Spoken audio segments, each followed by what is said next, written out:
পবিত্র ঈদুল আজহা উপলক্ষে জমে উঠেছে কোরবানির পশুর হাট। যার যার পছন্দের পশু ক্রয় করতে ক্রেতারা যাচ্ছেন পশুর হাটে। সারা দেশের পশুর হাটে বিরাজ করছে এক উৎসব মুখর পরিবেশ। তবে দাম নিয়ে ক্রেতাদের কাছ থেকে পাওয়া যাচ্ছে মিশ্র প্রতিক্রিয়া। দর্শক, এই মুহূর্তে গাজীপুর মহানগর বুটবাজার এলাকায় মির্জাপুর সিএনজি পাম্প গরুর হাটে অবস্থান করছেন আমাদের প্রতিনিধি আনিসুল ইসলাম। আমরা সরাসরি চলে যাচ্ছি তার কাছে।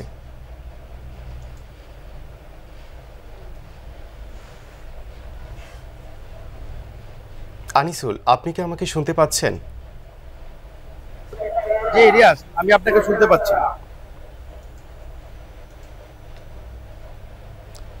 আনিসুল, মির্জাপুর সিএনজি পাম্প গরুর হাটে বেচাকেনা কেমন চলছে, ক্রেতা সমাগম কেমন দেখছেন এবং হাটের নিরাপত্তা ব্যবস্থা কেমন, এ সম্পর্কে বিস্তারিত আমাদের জানাবেন।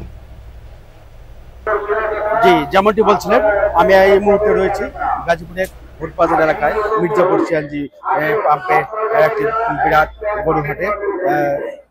আর মাত্র ঈদুল আজহার 4 দিন বাকি। ঈদুল আজহাকে কেন্দ্র করে ধর্মপ্রাণ মুসলমান কিন্তু আল্লাহর নৈকট্য লাভের আশায় কুরবানি দিয়ে থাকে। আপনার মাধ্যমে আরো জানাতে চাই, এবার গাজীপুরে কিন্তু মোট পশুর হাট রয়েছে 64টি।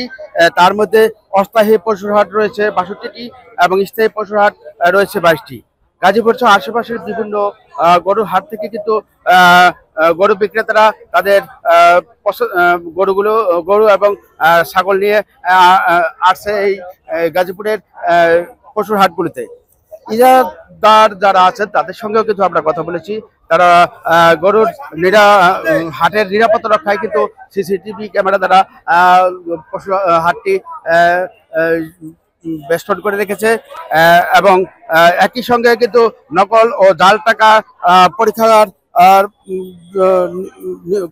পরীক্ষার জন্য ব্যবস্থাও রেখেছেন এবং বৃষ্টির কারণে কিন্তু যে সমস্যা ছিল, আজকে বৃষ্টি না থাকার কারণে মোটামুটি গরুর হাটগুলিতে কিন্তু তেমন সমস্যা নেই।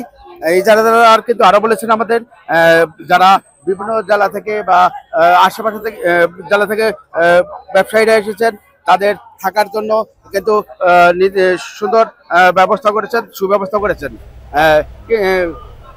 আপনার মাধ্যমে আরেকটা গুরুত্বপূর্ণ বিষয় যেটা আমি জানাতে চাই, এবার গাজীপুর পশু অধিদপ্তর থেকে যিনি কর্মকর্তা রয়েছেন তার সাথে কথা বলেছি। তিনি বলেছেন পশুর চিকিৎসা এবং প্রেগনেন্সি টেস্টের জন্য তিনি গাজীপুরে মোট 20টি টিম নিযুক্ত রেখেছেন, যারা পর্যায়ক্রমে এই হাটগুলো পর্যবেক্ষণ করবেন।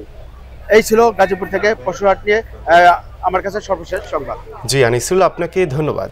দর্শক, বুটবাজার মির্জাপুর সিএনজি পাম্প গরুর হাটের বেচাকেনার খবরাখবর সরাসরি জানাচ্ছিলেন আমাদের প্রতিনিধি আনিসুল ইসলাম। এতক্ষণ আমাদের সাথে থাকার জন্য ধন্যবাদ।